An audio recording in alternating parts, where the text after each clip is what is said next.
Thank you, Christian. All right, thank you so much. And as Brian mentioned earlier, happy Mother's Day. And if you notice inside your bulletin, there is a little insert there that explains what the different color flowers are in the back. So each lady in our church probably should get one. Red are for all mothers, pink for grandmothers, yellow for those who have a child in heaven, and white for honorary mothers. So my mom usually watches on Mother's Day. So happy Mother's Day, Mom. Love you. And I hope you have a great day. And I'll try to call you later, okay? So she's smiling right now. The white flower, and by the way, this was not my idea or Brian's. This was actually my wife's idea. And Trista went shopping for the flowers, just being transparent here. But it was very thoughtful because she wanted to express appreciation for all ladies.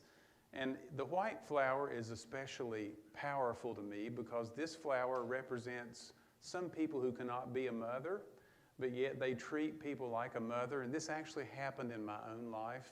There was a woman who was not my mother that spoke words into my life that actually changed me, and that's why I'm in ministry today, because of her faithfulness and her love.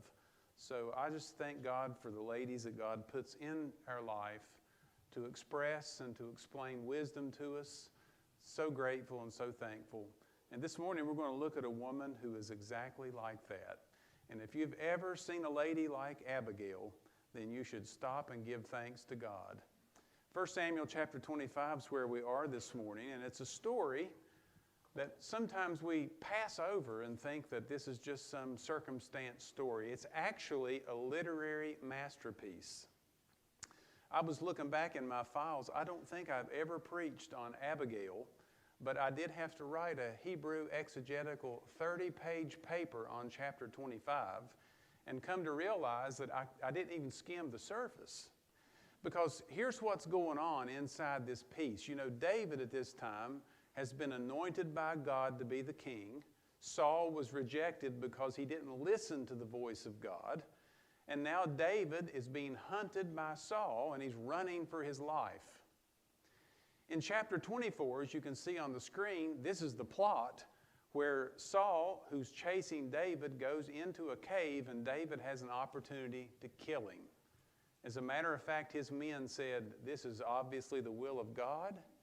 He has led Saul right into David's hands. David, go kill him." And David then says, "I will not touch the Lord's anointed." And by the way, that does not refer to a preacher. That referred to the king.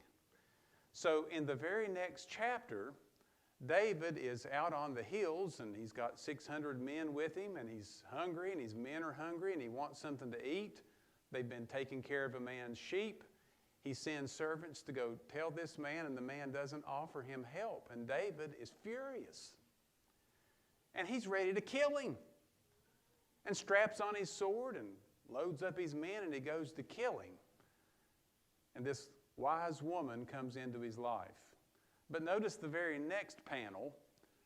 By the way, she spares David from doing that, as we'll see. But in the very next panel, God teaches David an important lesson about listening to his voice. When David has another opportunity to kill Saul, what does he do? He says, "The Lord will take care of you." So this story, by the way, is not a story about David being the hero. This is a story about God being the hero, as all the Bible is, but Abigail being the chief woman that God uses to express his voice and his will. So you can kind of see here the panel of how it flows. David runs from Saul, but he's willing to kill Nabal, and then in the next chapter he learns a lesson and he lets God take care. Now as we go to this passage, I'm going to actually turn there in my screen, but before I do, there are three characters, and we're going to introduce these three to you. First, there's David, who is the appointed king in waiting, and he's fleeing for his life like a fugitive. But he shows grace to Saul when he has the opportunity to kill him, but he wants to show wrath to Nabal. Or we will pronounce his name correctly, Neville. Neville, the rich farmer who marries a beautiful godly wife, but he acts like a drunken fool. And he even acts like he's the king. And here's the question. how do guys get a girl like that? I mean, how does the rich, snotty man always seem to get the mild, humble, godly wife? This just shocks me to no end. Brian and I were talking about this week, and he suggested it was probably an arranged marriage. Well, if this is the case, Mom and Dad, stay out of it. But I don't mean we shouldn't get involved. I'm simply saying back in these days, most people had no choice, and perhaps that is how she got connected with him. But he was a rascal. And then you have Abigail, who's the beautiful, wise wife, but she marries the rich drunk, and she serves basically as God's voice to David in place of Samuel, who we're going to see dies. Now, this is very interesting, by the way, because the very first words of this chapter say, now Samuel died. Who is Samuel? Samuel was the prophet that God put in place to speak to the king, King Saul. But Samuel was also the one who told David that he would be the king. He was the voice of God. Well, what do you do when the voice of God dies? You know, sometimes that happens in our life. We have someone who has spoken to us. They've given words of wisdom. And now, as time would have it, they're dead. They are no longer on the scene. Now what happens? Well, what happens is what always happens if we have ears to hear. God brings someone else into our life to speak truth to us. Because, come up close, God is not dead. He's not dead. He still speaks today. Now Samuel died, and all Israel assembled and mourned for him, and they buried him in his house at Ramah. Then David rose and went to the wilderness of Paran, and there was a man in Maon whose business was in Carmel. The man was very rich. He had 3,000 sheep and 1,000 goats. He was shearing his sheep in Carmel. There's all kinds of literary things here I could go into. 3,000 sheep parallel Saul's 3,000 men. He's pictured as like a mirror of Saul. David is going to run into another Saul. What's he going to do when he faces him? It goes on to say, now the name of the man was Neville, and the name of his wife Abigail. The woman was discerning and beautiful, but the man was harsh and badly behaved, and he was a Calebite. Now that's important because Caleb, as you remember, was one of the two faithful spies back in the book of Joshua. And now Caleb has a grandson. And this grandson has inherited all this land that Joshua gave to his grandfather. And he's living there in luxury and plenty and blessing and prosperity. And you would imagine that he would now be thankful to God and gracious and grateful. Isn't that what always happens to us when we have millions of dollars, thousands of sheep, everything we need? We always pay attention to God, right? Not really. And so here's a grandson who comes from a godly line, and yet he acts like a fool. Wise grandfather, foolish grandson. But he was still a Calebite. Now notice what happens here. The crisis comes into play. What is the crisis? David he's just getting ready to ask for help, and he feels betrayed, and now there's going to be some serious life challenges. The text reads, David heard in the wilderness that Nabal was shearing his sheep. So David sent 10 young men, and David said to the young men, go up to Carmel, go to Nabal, and greet him in my name, and this you shall say to him, peace be to you, and peace be to your house, and peace be to all that you have. I hear that you have shears. By the way, this was a time of prosperity.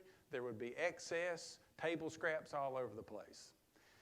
Now your shepherds have been with us, and we did them no harm, and they missed nothing all the time they were in Carmel. In other words, we could have taken anything we wanted. We were honest, and we treated your men with respect. Ask your young men, and they will tell you. Therefore, let my young men find favor in your eyes, for we come on a feast day. Not a day of fasting, right? Please give whatever you have at hand to your servants and your son David. Notice how humble he asks here. When David's young men came, they said all this to Neville in the name of David, and they waited. And Nabal answered David's servants, "Who is David? Who is the son of Jesse? There are many servants these days who are breaking away from their masters. Shall I take my bread and my water and my meat that I have killed for my shears?" This is the emphasis, by the way. "And give it to men who come from I don't know where?" Who's David? Now notice, David's young men turned away and came back and told him all this. And David said to his men, "Well, this is just God's will. It's okay. Everything's fine." Is that what he said? Look at the text. "Strap on your sword." You strap on your sword. Every man of them strapped on his sword, and David also strapped on his. And about 400 men went up after David. Now you got to see David. He's kind of a muscular guy, got red hair, freckles probably, and his face is blood red, and he is furious. Do you have a family member, by the way, whose face turns red when they get mad? I do. You can tell he's like a thermometer. When he gets mad, he's got really blue eyes, but his head just bubbles red. And this is David, and he's filled with rage. Now remember, he just allowed Saul, the man who tried to spear him 3 times, he just allowed him to escape. But here's a guy who simply said, "You're not getting any food," and David's ready to kill him. Now notice what happens. He sent 400 men up while 200 remained with the baggage. But one of the young men was sitting there going like this. He was listening. And he told Abigail, Nabal's wife, "Hey, David sent messengers out of the wilderness to greet our master, and he railed at them." You know how he does you sometimes, Abigail? I mean, this is exactly what he did to them. Notice what he says. He said, "Yet the men were very good to us, and we suffered no harm, and we did not miss anything when we were in the field, so long as we went with them." I mean, they were just gold to us. They were a wall to us, actually. In other words, they protected us from people who wanted to steal.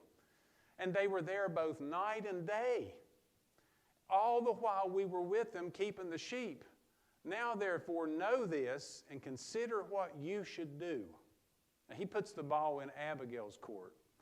"Know, therefore, and consider what you shall do, for harm is determined against our master and against all his house, and he is such a fool," literally, "that no one can speak to him." Now, ladies, don't answer this out loud. Have you ever seen a man who was such a fool that you couldn't speak to him?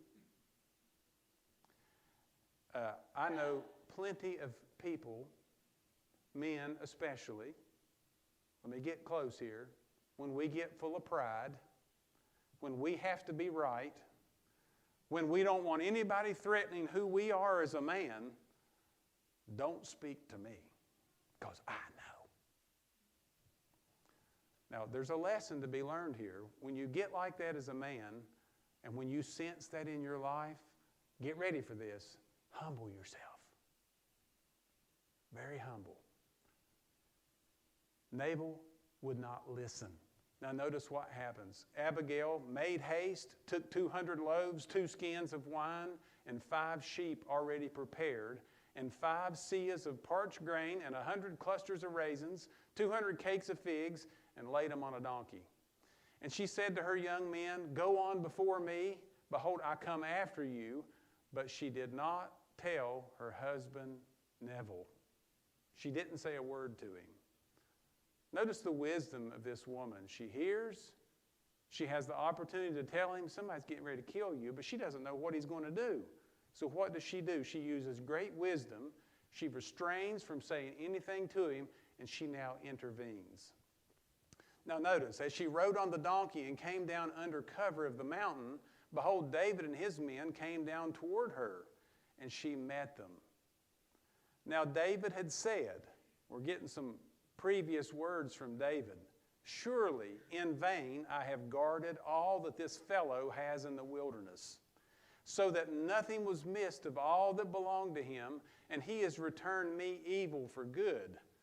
God do so to the enemies of David. One textual criticism says this: God do so to David, and more so, if by morning I leave so much as one male, I'm not going to quote the King James here, but you should read it, of one male of all who belong to him. Now the literal Hebrew there is one who urinates on a wall, which means they had no problem, by the way, with gender identity. David said, if there's a man left in Neville's family, he will die. This was a way in the ancient world of killing off all of their descendants. Now you have to understand the severity of what's getting ready to happen here. At a split second, at a moment's time, every boy in his family is going to die. Now what is going to happen? David is furious. Abigail meets him and she shares God's wisdom. Now notice what she does. When Abigail saw David, she hurried and got down from the donkey and fell before David on her face, and she bowed to the ground. Now can you picture this? David, 400 men coming off the mountain. Here's one woman on a donkey pulling a cart from Walmart. And here they are with a cloud of dust coming down the mountain, and she's pulling this cart, and they come to her. What will they do? Will they run over her? Will they shove her out of the way? David's in the front. Here he comes down the hill, and here she is laying down in the middle of the road prostrate before him. She fell at his feet and said, notice this, on me alone, my Lord, be the guilt. Put it on me. Please, let your servant speak in your ears. So you can see David. He stops, turns around, tells all the men, shh. Go ahead. Please let your servant speak in your ears. Hear the words of your servant. Let not my Lord regard this worthless fellow, Nabal, for his name is, so is he. Neville is his name, and folly is with him. There's a play on words here. But I, your servant, do not see the young men of my Lord who you sent. Now, my Lord, as the Lord lives and as your soul lives, because the Lord has restrained you from blood guilt and saving with your own hand, now then let your enemies and those who seek to do evil to my Lord be as Neville. And now let this present that your servant has brought to my Lord be given to the young men who follow my Lord. Please forgive the trespass of your servant, for the Lord will certainly make my Lord a sure house, because my Lord is fighting the battles of the Lord, and evil shall not be found in you so long as you live. If men rise up to pursue you and seek your life, the life of my Lord shall be bound in the bundle of the living in the care of the Lord your God, and the lives of your enemies he shall sling out as from the hollow of a sling. This is going to be an important phrase in a little while, by the way, because this stone is going to come back and you're going to see it in a minute. And when the Lord has done to my Lord according to all the good that he has spoken concerning you, and has appointed you prince over Israel, my Lord shall have no cause of grief or pangs of conscience for having shed blood without cause, or for my Lord working deliverance for himself. And when the Lord has dealt well with my Lord, remember your servant. Now here's what Abigail did. She stopped him in the road, she bowed down and said, put it all on me. Don't take it out on him. He's a fool just like his name is. He doesn't understand what God is doing in your life. I do. God has made you, David, to be the king, and God is going to fight your battles for you, and everybody who goes to go against you is going to be like a rock that's put in a sling and thrown out. But David, yes, you can go kill him, but listen to me. If you do, one day when you're sitting on your throne, sitting on your phone, scrolling through Facebook, you're going to be doing your daily devotions one day, and all of a sudden your heart is going to strike you. And you're going to see the image of killing Nabal and all of his descendants. And instead of letting God fight your battle, you're going to go off in your anger and rage and you're going to kill him and you are going to be miserable. And so she says, I beg you, listen to me, let God fight your battles. Let God go before you and do what God said he's going to do in your life. And David, you be the calm man that you should be. And by the way, she says, when God does defeat all of your enemies, remember your servant. Now, by the way, it almost sounds like Abigail knew what was coming, didn't she? She didn't know how David would respond. Now, what's he going to do? He's got his sword. He's got 400 men behind him. You know, when you're going to a war, do you change your mind? What will your men think about you? Oh, David's weak. He's a sissy. He's afraid of him. He doesn't know what he's doing. He's not a good leader. Leaders don't make decisions and then backtrack. You imagine what's processing through his mind? What is David going to do?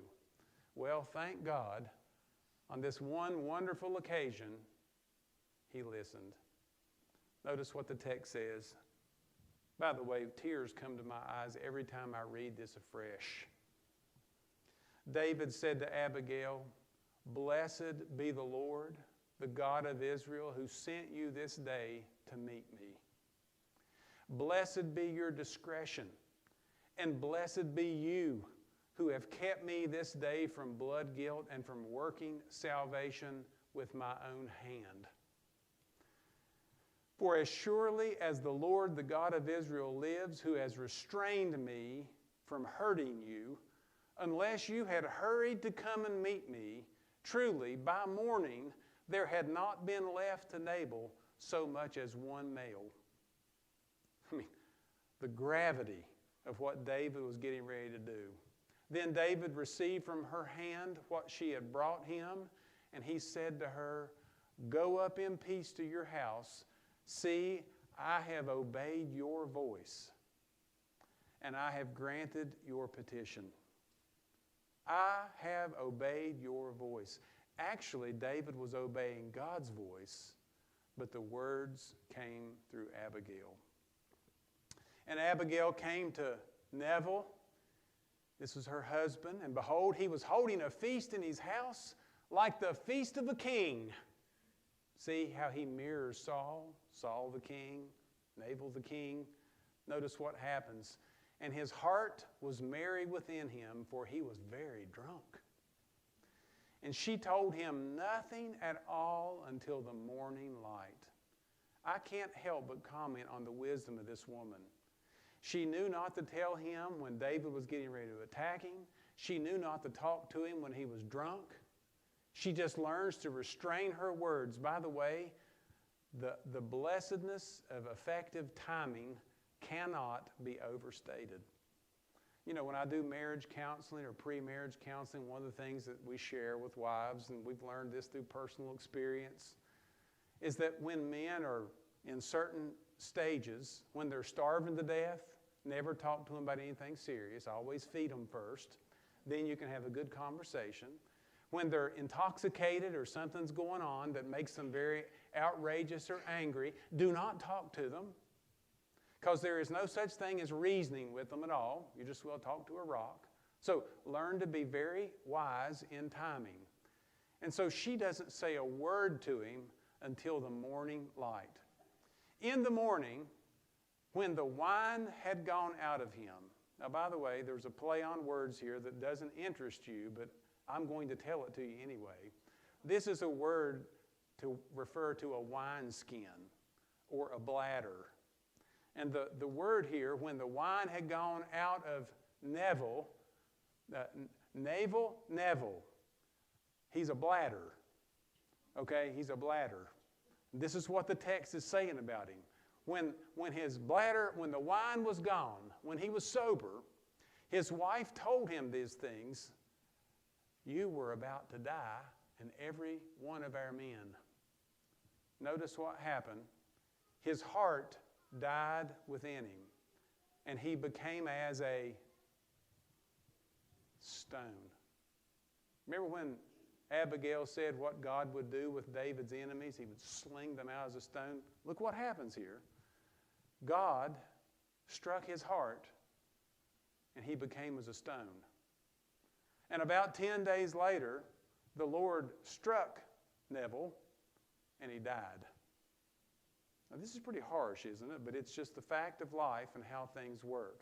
When David heard that Nabal was dead, what did he say? Blessed be the Lord who has avenged the insult I received at the hand of Nabal and has kept back his servants from wrongdoing. The Lord has returned the evil of Nabal on his own head. And then David sent and spoke to Abigail to take her as his wife. When the servants of David came to Abigail at Carmel, they said to her, David has sent us to you to take you to him as his wife. And what did she do?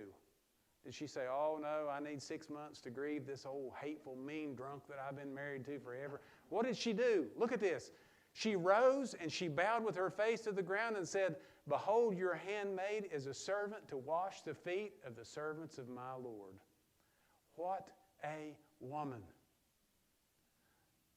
Now guys, listen to me. If God in his gracious providence ever leads a godly, lovely, blessed, wise woman like this into your life, not a wild woman, not one that's got her eyes on all kinds of people and chasing them around, trying to get people to look at her and just starving for attention.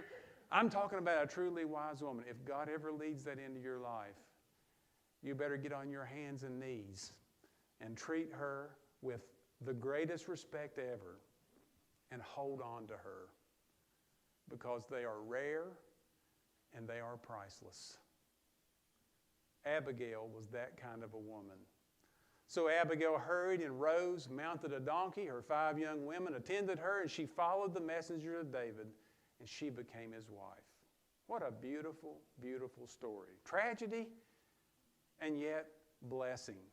Now, what are some lessons that we learn from this? Here are a few lessons. First of all, God always has someone who he speaks through if we just have ears to hear. As I mentioned earlier, David was used to going to Saul when there was a crisis in his life and he didn't know what in the world he was going to do now that he was gone. And as God always does, he shows up. But he showed up in the most unexpected form, in the words of a wise, godly woman. Here's a question. Men, for us, I'm talking to men here. Can God lead you through your wife? Can he actually lead you through the wisdom of your wife? I'm going to answer that question in the affirmative. Yes, he can. Oftentimes, God does that in our life about what's best for our family, what's best for me personally. She knows me. She knows the situation. She always thinks through things. You know, you've heard me say before that men's minds are like waffles. We're always limited to little squares. Most of the time, a man thinks through an issue much more clearly and thoroughly than a woman.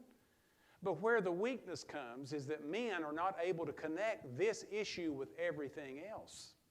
And a woman whose mind is like spaghetti noodles weaves everything together.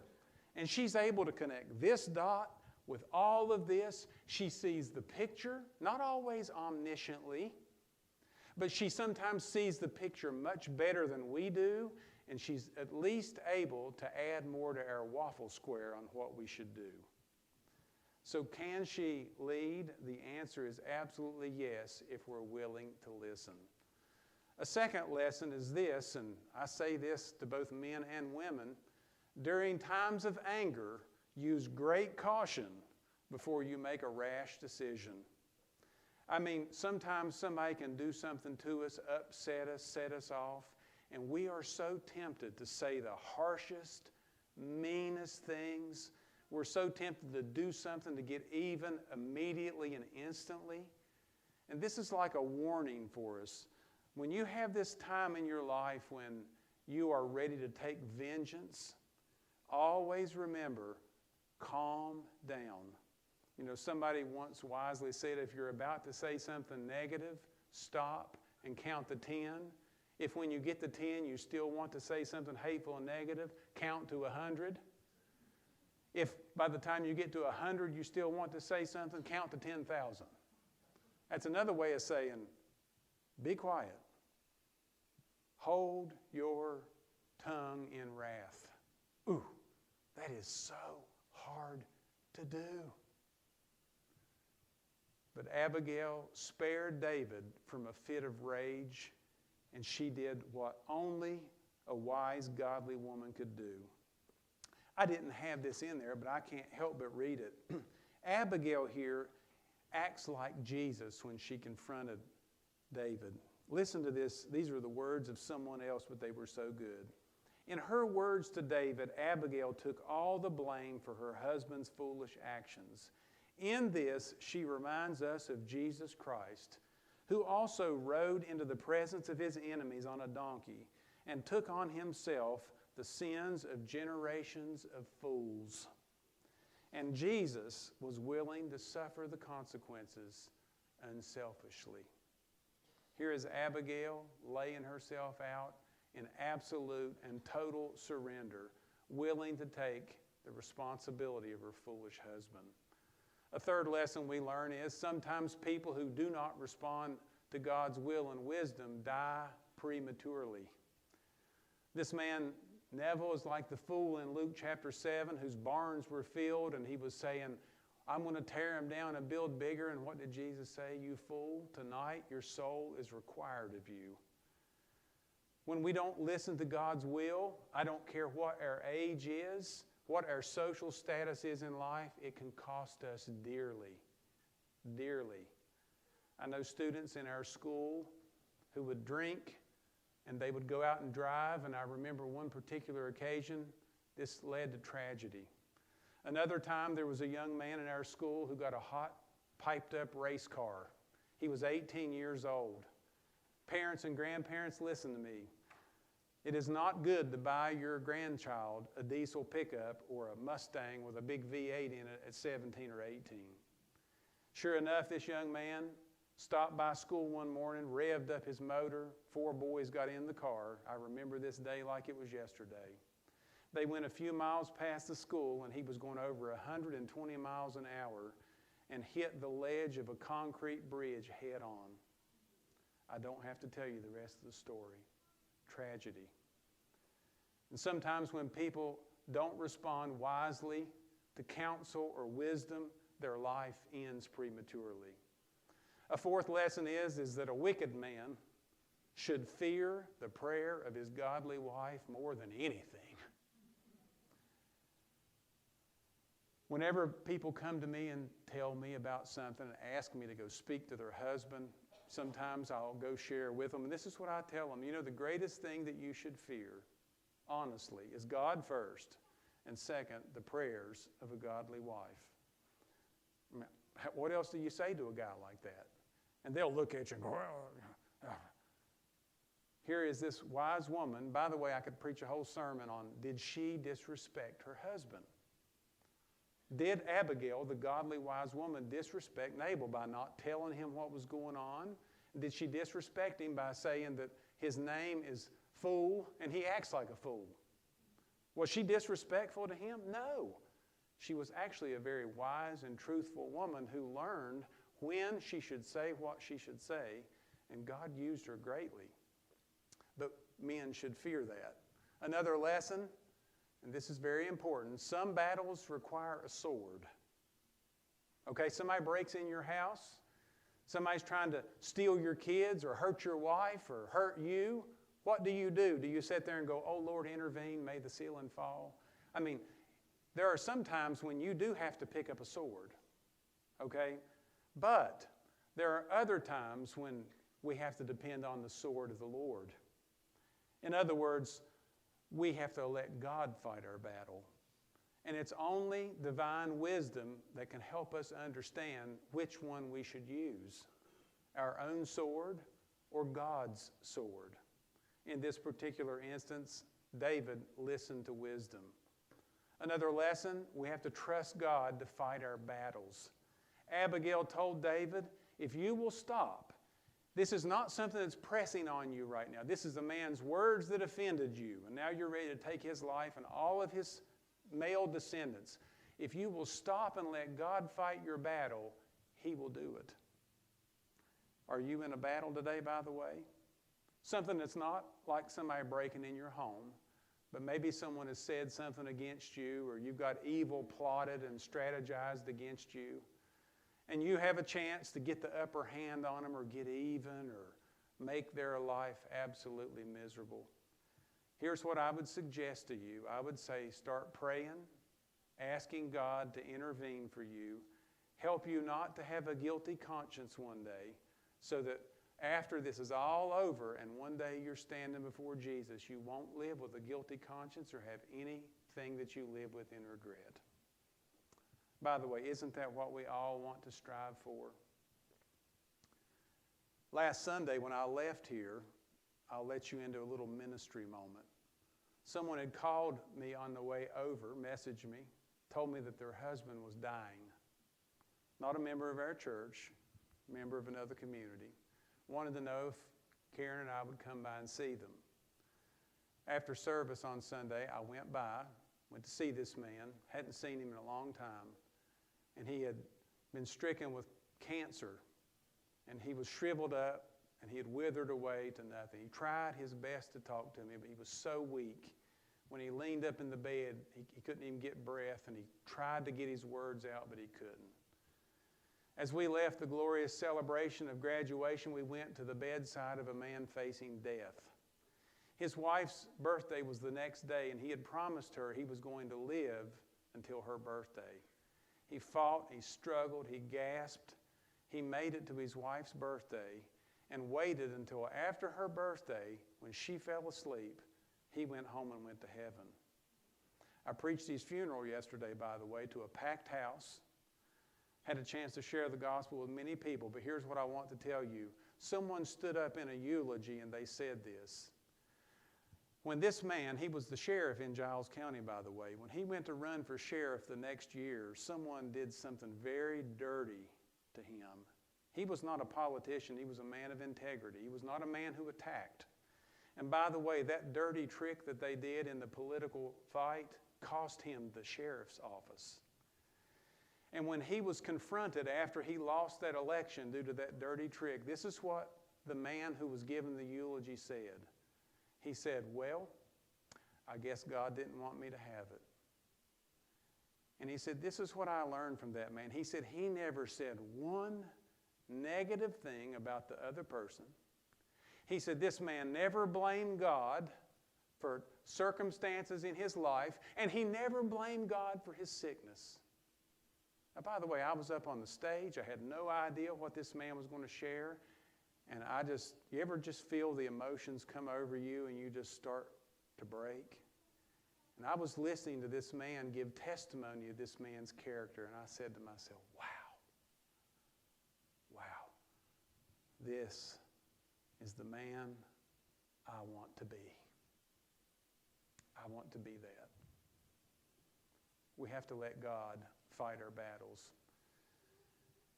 And then we should freely express gratitude and thankfulness for the guidance and the help we've received from those God places in our life to speak wisdom.